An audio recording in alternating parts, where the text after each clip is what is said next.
Hi there. Welcome to my weekly live stream. Nice to have you here. I hope you're doing well. I hope you're hanging in there and building resilience and doing some yoga. Um, and hey, if you want to join me, if you ever want to join me live, I have a membership Wednesday mornings right before I do these live streams. I am teaching, so you're always welcome to join me. It's called the Subtle Yoga Resilience Society. You can find it on my website. Today, I want to talk about Bhakti Yoga. I remember, gosh, it must have been about 10 or 15 years ago that kirtan started to become really popular in the West. And I had done a lot of kirtan when I lived in India. And then also at various ashrams in the United States as well. And so I remember when kirtan became popular. Kirtan is that repetitive singing, right? Where you sing some like one chant, Om Namah Shivaya or something over and over again, right?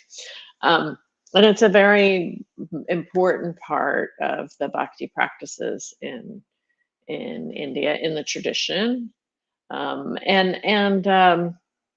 But here in the United States, it was sort of like, that's Bhakti Yoga. I remember that. It was sort of like, oh, you practice Bhakti Yoga, it means you're a kirtan wala. Well, no, that's part of it, but it's not the entire practice. And also, I was kind of surprised the first time I went to kirtan in the United States because it was more like a concert or a performance. Whereas when I've done yoga, when I've done kirtan in traditional Indian settings, like I was in one of the Sikh temples out in San Jose, and we went to kirtan. It was just lovely, but it wasn't so much for performance. It was, very much a group practice.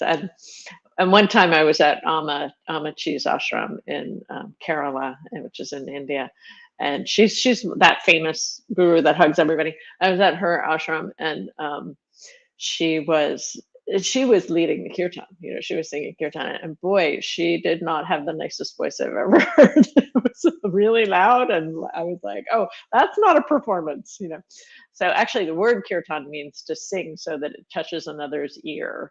It doesn't mean to sing like you're Lorena McKennitt. It just means sing, just like enjoy the sound of the music, and that's really lovely. Like singing like you're in the shower, I think is a good way to translate kirtan. But it's not the only practice of bhakti. It's just one of those practices that can help us connect. And one of the things we've lost in our culture over the past 50, 60 years here in the West is that regular meeting together with other people to worship. We've really losing our religion, right? That was a song, I think, from a long time ago. But we've lost it in this culture, and we are gradually losing it for very good reasons. We look at the abuse and the power differentials and all that stuff. People are just like, I don't want anything to do with it. But unfortunately, we also lose bhakti with it, right? So how do you reclaim that? For some people, it's going back to their religion and finding a way that they can connect with it that's actually feels healthy and not traumatizing. I think that's a fantastic thing when people do that. For other people, they're turning to things like Buddhism and yoga. The challenge for many people with Buddhism, and like I'm not, please don't take this the wrong way, but for many people, they find Western people find a challenge with Buddhism because the way that it's been presented in the West is often devoid of any bhakti. And there is a sense of devotion in some of the Buddhist traditions, right?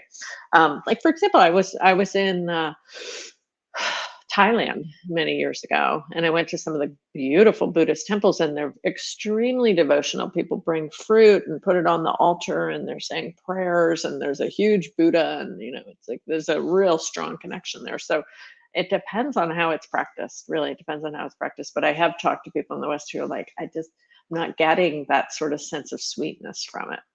So it leaves us with this very big and very difficult question of what is bhakti, what is devotion, what is connection, and how can I access that in a way that is true for me, that does not disturb, is not an affront to anybody else, doesn't impose my belief system on other people. As a yoga teacher, that's something I'm always thinking about, because I'm not interested in imposing my belief system on anybody. It doesn't work, and it's not interesting, and it's not ethical, right?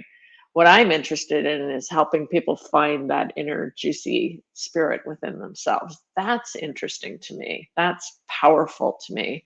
And it's exactly what people need, particularly at this time of feeling so isolated. We know how important social engagement is for mental health, and yet so many people have been isolated for 2 years, and the depression rates and the anxiety rates are just soaring right now.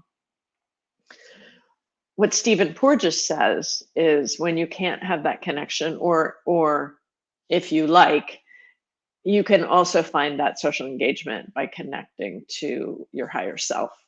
So how do you find that connection? This is so important. And in the yoga tradition, we are offered many, many different ways. Maybe, yeah, maybe you sing kirtan. And by the way, you can get on YouTube and there's like Christian kirtans. I mean, there's every kind of kirtan available. So there's so many different ways to find that music that really speaks to your heart. And then, of course, yoga practice. And what if we're using our yoga practice as a body prayer, as a way to connect, as a way to feel a physical connection to our higher self?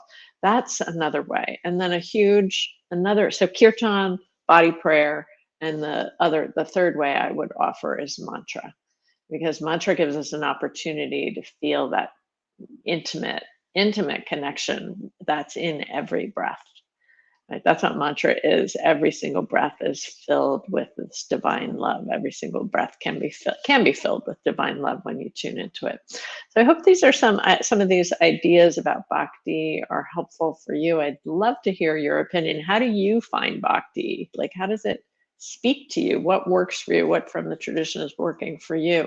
If you want to share what your religious orientation is, feel free to share that and let us know what's worked for you, because finding that juicy connection to unconditional, limitless love, it's the birthright of every human being, and it is the source of deep contentment and deep happiness, something that goes way beyond what we can access, in this kind of consumer culture.